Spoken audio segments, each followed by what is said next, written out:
एक छोटा लड़का भागता हुआ शीवाना कब्ल इस्लाम ईरान का एक मुफक्किर के पास आया और कहने लगा, मेरी माँ ने फैसला किया है कि माबद के काहन के कहने पर इजीम बुत के कदमों पर मेरी छोटी मासूम सी बहन को कुर्बान कर दे। आप मेहरबानी करके उसकी जान बचा दें। शीवाना लड़के के साथ फौरन माबद में पहुंचा और क्या देखता है कि औरत ने बच्ची के हाथ पांव रस्सियों से जकड़ लिए हैं और छरी हाथ में पकड़े आंख बंद करे कुछ पढ़ रही है। बहुत से लोग उस औरत के गर्द जमा थे और बुत खाने का काहन बड़े फख्र से बुत के करीब एक बड़े पत्थर पर बैठा ये सब देख रहा था।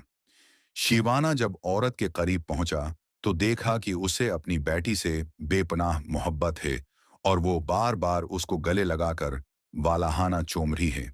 मगर इसके बावजूद माबद कदे के बुत की खुशनुदी के लिए उसकी कुर्बानी भी देना चाहती है।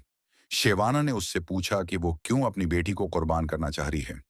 औरत ने जवाब दिया, काहन ने मुझे हदायत की है कि मैं माबद के बुत की खुशनुदी के लिए अपनी अजीज तरीन हस्ती को कुर्बान कर दूं ताकि मेरी जिंदगी की मुश्किलात हमेशा के लिए खत्म हो जाएं।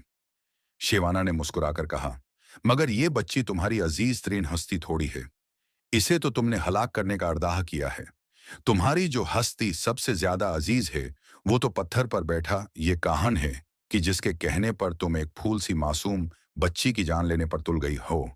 ये बुत अहमक नहीं है, वो तुम्हारी अजीज तरीन हस्ती की कुर्बानी चाहता है। तुमने अगर काहन की बजाय गलती से अपनी बेटी कुर्बान कर दी तो ये ना हो कि बुत तुमसे मजीद खफा हो जाए और तुम्हारी जिंदगी को जहन्नम बना दे। औरत ने थोड़ी देर सोचने के बाद बच्ची के हाथ पांव खोल दिए और छरी हाथ में लेकर काहन की तरफ दौड़ी, मगर वो पहले ही वहां से जा चुका था। कहते हैं कि उस दिन के बाद से वो काहन उस इलाके में फिर कभी नजर न आया। दुनिया में सिर्फ आगाही को फजीलत हासिल है और वाहिद गुनाह जहालत है। जिस दिन हम अपने हकमरानों या को पहचान गए हमारे मसाइल हल हो जाएंगे, मगर जब तक अपने पैसों पर पलने वालों से रहम की अपीलें करते रहोगे कुछ नहीं मिलेगा।